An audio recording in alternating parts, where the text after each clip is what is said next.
Blanco pa rin sa krimen kaya umaapela na ng tulong ang pamilya ng mag-asawang online seller sa Mexico, Pampanga na pinagbabaril.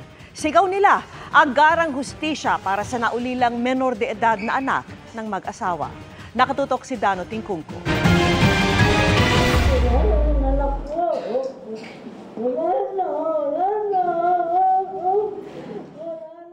Hindi pa rin makapaniwala mga kaanak sa sinapit ng mag-asawang Arvin at Lerma Lulu na pinagbabaril sa Mexico, Pampanga noong Biyernes.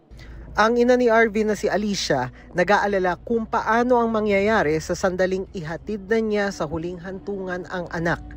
Pag umalis na siya, hindi ko na makita kahit yung katawan lupa niya. Hindi ko alam kung paano mag-recover. Siguro makuha na lang sa manalangin na lang. Pero sobrang sakit po. Mawalan ka ng anak. Sa ganyang paraan, pinalaki mo, halos ayaw madapuan ng lamok. Bigla na lang kukunin ng kahit sino lang. Ang 6 na taong gulang na anak ng mag-asawa raw ang pinaka-apektado sa nangyari. Basta po madaling araw, tatayo siya. Mami ng mami, wake up. Finding mami, ganun yung iyak niya. Halos yung mga nakikilamay po, halos naiyak sa kanya, iyak ng iyak. Mami. Di namin po nga alam yung gagawin namin yan pag wala na sila. Alam niya po niya natutulog lang. Yan lang, why daw always sleeping. Nawalan ng magulang yung pamangkin ko.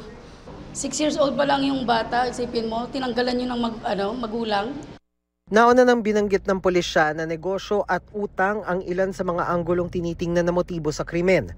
Hanggang ngayon, ayon sa Mexico Police, patuloy ang backtracking at pag-review sa mga CCTV na nakalap sa pinangyarihan ng krimen. Ang mga kaanak na mag-asawang Lulu, blanco pa rin sa kung sino ang pwedeng nasa likod nito. Yung mag-asawa na po, wala kaming alam na kaaway nila.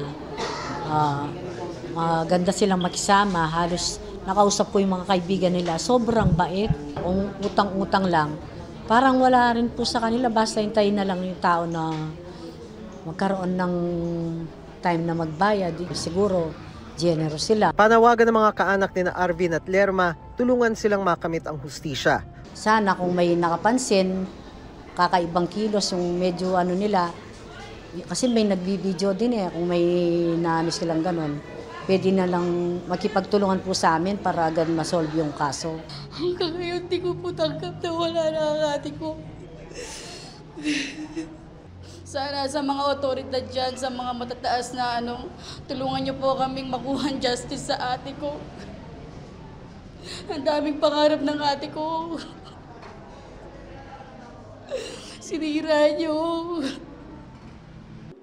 Para sa GMA Integrated News, Dano Tingkungko, nakatutok 24 oras.